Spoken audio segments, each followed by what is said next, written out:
Hello everyone, so we have Pranshul Jain with us. Pranshul has a ZAT percentile of 99.99.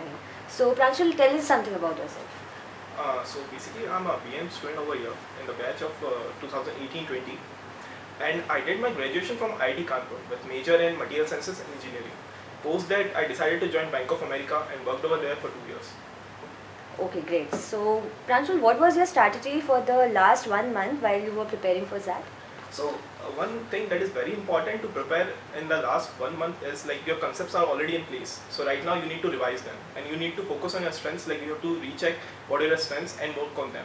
So sometimes people do indulge in the weakness part also, but I personally believe that you should focus on your strength at this point of time and maybe give a brief overview to the weakness part, but not delve into that in the much deeper part of it. So I guess yeah, so prepare like doing multiple mocks at that point of time and revising those mocks and see their solutions. I think that will help a lot. Okay, great. So being from an engineering background, do you think that you had an advantage in the QA section? Yeah, I guess so. So basically, like for getting into engineering colleges, like we mostly prepare for this competitive exams and which are very extensively use this quantitative part. So it does gives us an edge, but at the same time, I feels like if somebody prepares, it's a basic maths only. So it's a 11th, 12th maths. So I think it's nullified at that point of time. So yeah, it does gives an advantage, but I don't think it's a such huge advantage that nobody has to like delve into it much.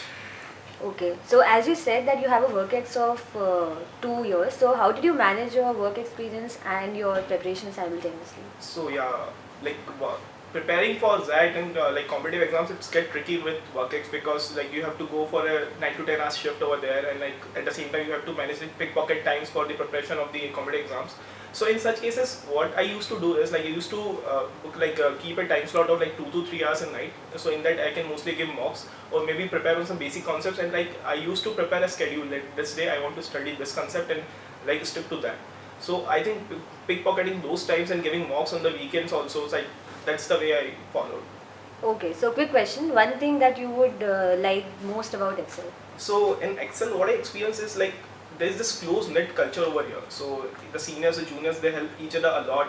So you will not find there's a difference between them. So you can approach anyone over here. Everyone is so approachable over here. You can bring any problems to them and they will solve you right there in their hand. And other than that, I think the thing, the environment what they created over here. So it's like during internship process also, during other like CV preparation process also. So everyone is like coming together as a family. So this part is the something that strikes me most about the Excel. Okay, thank you so much, Pranshul.